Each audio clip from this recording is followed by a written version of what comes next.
Welcome to UL Exchange, everybody. As always, it's a blessing to be here. And if you guys are new to this channel, subscribe to this channel with the bell notification so you can be notified every single time I drop information packed videos, just like the one you're watching right now. By that being said, guys, today's topic, it's kind of crazy, but today's topic will be on soon you will be chipped with 666 Mark of the Beast and XRP token.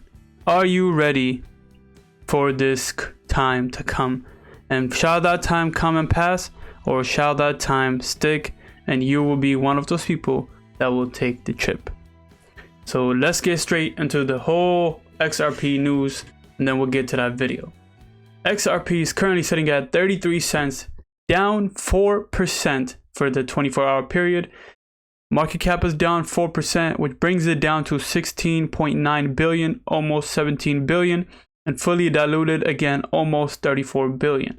The market cap for cryptocurrencies has risen above $1 trillion. Now it's at $1,008 billion. 24-hour volume 98 billion. Bitcoin dominance, Ethereum dominance hovering around the same, and Ethereum gas fees a little bit up compared to the past 2 weeks that we have seen the Ethereum gas prices. As we're taking at this, James K. Fillin's tweet, schedule update as of September 12, 2022, with dates specific to the motions for summary judgment. So take a look at this.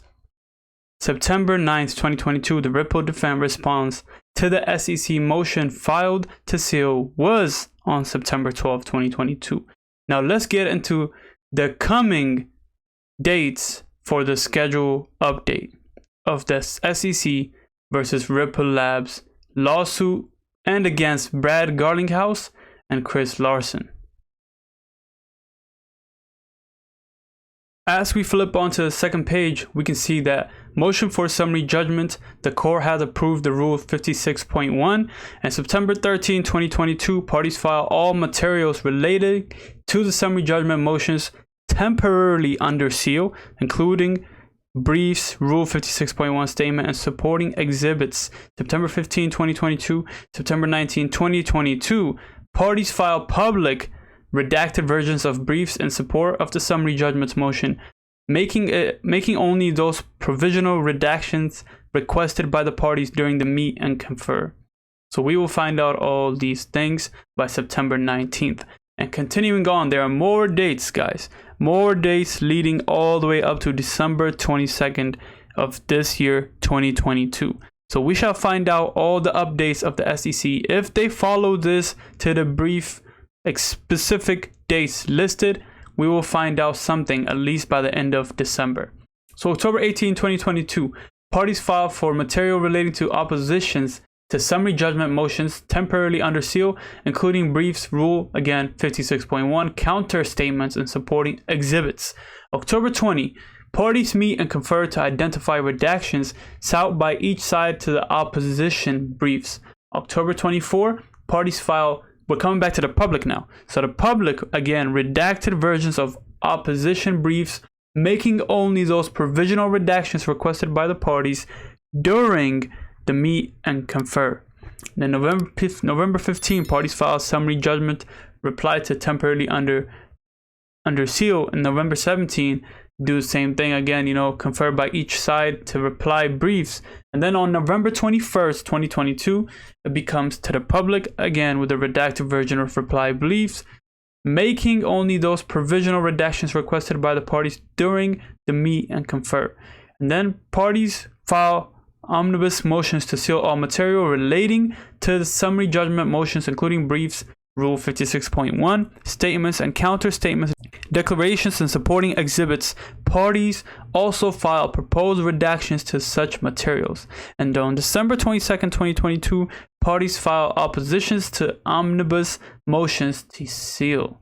So this will come not to an end on December 22, 2022, but at least we'll have a great understanding of where the case is going to be moving forward when those specific dates are hit. Now I have a brief video prepared for you guys to watch. Let's just click on this video and watch it, but first let me read something for y'all. I have finally received a video from MIT CNC where Brad Garlinghouse mentions the 15 senior JP Morgan executives executives in his office. Not much to see really, but interesting to hear. Talk about JP Morgan's scheming ways. We'll make the full video available soon. So now let's hear what this video has to say and what also Brad Garlinghouse's thoughts on JP Morgan. Jamie Dimon, we first have to recognize where he sits. He sits at the top of the global financial infrastructure. There are a few banks, of which JPM is certainly one, that make billions and billions of dollars of profit by virtue of that perch. 99.9% of banks don't make money in this ecosystem in terms of cross-border payments. Jamie Dimon makes a technical term of a shit ton of money by sitting there. So when I hear Jamie Dimon say it's a fraud, I think to myself, well, of course he's going to say that. He's talking. I mean, by the way, there's also people who conspiratorially, that he's trying to talk down the price of Bitcoin so JPM can buy it. Like the idea that JP Morgan isn't actively working in the blockchain and Bitcoin space is not true. Frankly, I don't mind sharing. There are 15 senior JP Morgan people at Ripple's offices this afternoon. Now, unless JP Morgan's going to fire them, does JP Dimon know that? Apparently not. Anyway, so look, that's my thought on the whole JP Dimon thing. I do think there are people who are going to say this is, in the same manner. A very smart investor said to me, in 1997, the whole West Coast was long Amazon and the whole East Coast was shorting Amazon. We saw how that worked out. And his point was basically, look, the West Coast is obviously bullish, and there's some that are very cynical about these things, and we'll see how it works out. On the risk factor, just very briefly, because I don't want to go on too long, but I think what we have to remind ourselves is this has to come back to utility. What problem is the digital asset solving?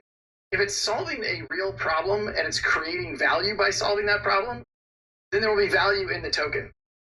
I think what's risky is there's a lot of these things, as Juan was saying, that I cannot explain why you need a token. I can't explain what the token does. It doesn't make any sense to me. And I think, unfortunately, I think that percentage, particularly in the recent ICO wave, I think that percentage is a very high percentage.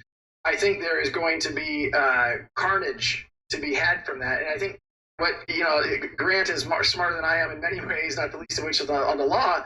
But, the ICOs, regulation around, the SEC regulation around securities are designed to protect investors and So what are your thoughts on this specific matter?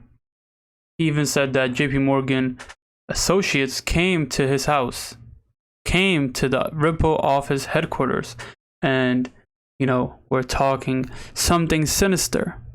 So what do you guys even think about what's really going on between JP Morgan? As I have posted a short of why JP Morgan hates Ripple.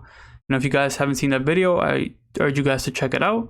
But it's very interesting to me how all these banks want to be involved with these cryptocurrencies. But mainly, again, we come to the drumroll, XRP. Why do all the banks want to be involved with XRP? It gets you thinking. And over here, a funny tweet. How can XRP reach 10K? Answer, there are trillions of dollars being transferred across the world daily using SWIFT, which mean that they will need trillions of XRP for liquidity. XRP supply is 100 billions. How about a 10K XRP to solve this math? Supply and demand will shoot up the price. And I like this tweet. Very funny but straight to the point. Now we're getting into Binance Smart Chain Gems alert. It's kind of funny, isn't it? 2013 you missed Bitcoin, 2014 you missed Doge, 2015 we'll come back to you, 2016 Ethereum, ADA, BNB continues on the chatter. 2015 you missed XRP, it says. XRP, yes, you kind of missed XRP in 2015. We have seen a small rise to $3, and on some exchanges, we have seen it close to $4 at all-time high price for XRP. But you still have not missed XRP. If you're looking to get into XRP, not financial advice, but I am getting into XRP, which I've already been in XRP, but I'm always looking for opportunities that present myself so I can hop back into XRP. Still, this is what I believe. 2015, it can still be here in 2022. Don't miss XRP. Now we're getting into the chip segment of the video. ByChip. Will you guys be willing to be chipped to use cryptocurrencies in your hand? And it's not, you know, this video here makes it kind of a funny video to make it seem like, oh, it's not that big of a deal. And the answer at the end is like, well, you find out for yourself at the end of this quick 43-second video. But I personally will not be chipped. Even if it says on Revelations 13, all rich, broke, slave, free will receive the mark of the beast without a choice. And if you have a choice to say, then there will be severe consequences coming your way. But this is after Jesus' second coming. But make sure you understand the chip. And is it really needed for a chip? You have seen it. You know, we have smartphones now. We are able to pay with credit cards. We went from cash to credit cards. Now we have tap on the credit cards, and then we had a chip on the credit cards, and then we have a tap on the credit cards. Now we came to the phone system. We can pay with our phone. We can send money online, and then we can also use our phone as payment system. We can also use our Apple Watch. All these are easy enough to pay with. What is the reason to have a chip in our hand? Very, very interesting to see how prophecies are chipped because you have XRP. Or will you be okay to use XRP by getting chipped?